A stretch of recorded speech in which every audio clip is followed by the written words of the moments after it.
అందరికీ నమస్కారం.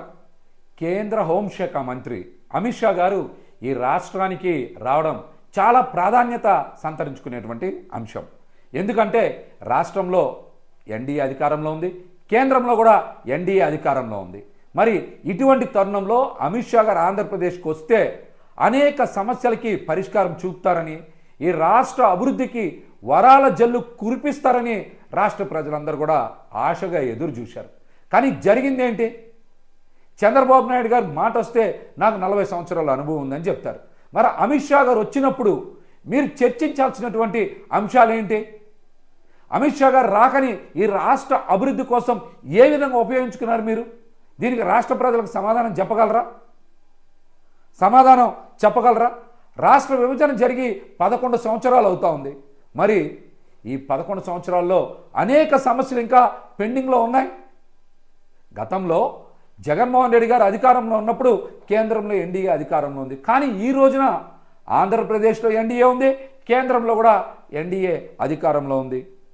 మరి ఇటువంటి తరుణంలో చంద్రబాబు నాయుడు గారు కానీ పవన్ కళ్యాణ్ గారు కానీ అమిత్ షా గారితో ఈ రాష్ట్రానికి రావాల్సినటువంటి అనేక నిధుల మీద, ఈ రాష్ట్రానికి సంబంధించినటువంటి అనేక సమస్యల మీద అమిత్ షా గారితో చర్చించుంటే చాలా బాగుండేది. వారితో ప్రకటన జారీ చేయించుంటే బాగుండేది. వాటిలో ముఖ్యంగా విద్యుత్ బకాయిలు తెలంగాణ నుంచి మనకి 8,000 కోట్ల రూపాయలు రావాలి. ఆ అంశం మీద అనేక సందర్భాల్లో జగన్మోహన్ రెడ్డి గారు పెద్ద యుద్ధమే చేశారు. అది తుది దశలో ఉంది. 8,000 కోట్ల రూపాయల బకాయిలు తెలంగాణ నుంచి తీసుకొచ్చేటువంటి ప్రయత్నం గురించి మీరు ఎందుకు మాట్లాడాలా? అదేవిధంగా ఆస్తుల పంపకం మీద చాలా వరకు కసరత్తు జరిగింది. ఆ అంశం మీద మీరు ఎందుకు మాట్లాడాలా? కృష్ణా జలాల అంశం పెండింగ్లో ఉంది. ఈ అంశం మీద మాట్లాడాల్సి ఉంది. అదేవిధంగా రాష్ట్ర రైతాంగానికి నష్టం చేకూర్చేలాగా నాగార్జున సాగర్ ప్రాజెక్టు మీద వాళ్ళు కూడా ఆధీనం చేసుకొని ఇష్టానుసారం వ్యవహరిస్తుంది తెలంగాణ ప్రభుత్వం. ఆ అంశం మీద మీరు ఎందుకు మాట్లాడాలా?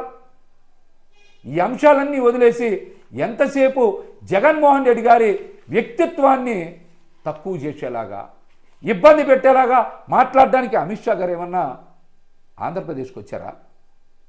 చెప్పండి. విశాఖ స్టీల్ ప్లాంట్కి ఇచ్చినటువంటి ప్యాకేజ్ మీద రాష్ట్ర ప్రజలకు కానీ కార్మిక సంఘాలకు కానీ అందరికీ చాలా అనుమానాలు ఉన్నాయి. ఆ ప్యాకేజ్ దేనికోసం ఉపయోగిస్తారు?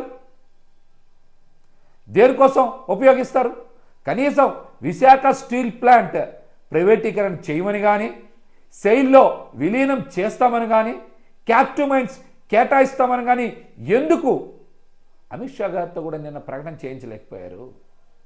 మీరు కూడా ఈ అంశాల మీద ఎందుకు స్పష్టంగా అటు చంద్రబాబు గారు కానీ ఇటు పవన్ కళ్యాణ్ గారు కానీ విశాఖ స్టీల్ మీద మాట్లాడలేకపోతా ఉన్నారు? ఇందులో ఉన్న మతలబ్ ఏంటి? విశాఖ స్టీల్ ప్లాంట్ ఆంధ్రప్రదేశ్ ప్రజల భావోద్వేగాలతో ముడిపడి ఉన్నటువంటి అంశం. దీని మీద స్పష్టమైనటువంటి వైఖరి ఎందుకు ప్రకటించలేకపోతా ఉన్నారో చంద్రబాబు గారు, పవన్ కళ్యాణ్ గారు రాష్ట్ర ప్రజలకి సమాధానం చెప్పాలి. నిన్నటి అమిత్ షా గారి పర్యటనతో రాష్ట్రానికి ఒరిగింది ఏమైనా ఉందా లేదా? మీరు చెప్పండి సమాధానం. అమిత్ షా గారు లాంటి ఒక ఉన్నత స్థాయి నాయకులు ఆంధ్రప్రదేశ్కి వచ్చి జగన్ గారి గురించి, జగన్ గారి ఇళ్ల గురించి, జగన్ గారి పర్యటన గురించి వాకప్ చేశారని మాట్లాడుతూ ఉన్నారు. అమిత్ షా గారు అలాంటి కింది స్థాయికి దిగజారి మాట్లాడతారని మేమెవరం కూడా అనుకోవట్లా. అమిత్ షా గారు వచ్చి జగన్ గారికి ఇళ్ళు ఉన్నాయి, అందులో ఎవరుంటారు? లేకపోతే జగన్ గారికి ఎక్కడెక్కడ ఇళ్ళు ఉన్నాయి, అందులో ఎవరుంటారు అనేటువంటి అంశాల మీద మాట్లాడరని తెలుగుదేశం పార్టీకి సంబంధించిన పత్రికలన్నీ కూడా రాసినాయి. ఇది ఎంత దుర్మార్గం ఇది! అమిత్ షా గారు అంత కింది స్థాయి మాటలు మాట్లాడతారని రాష్ట్ర ప్రజలు ఎవరన్నా అనుకుంటారా?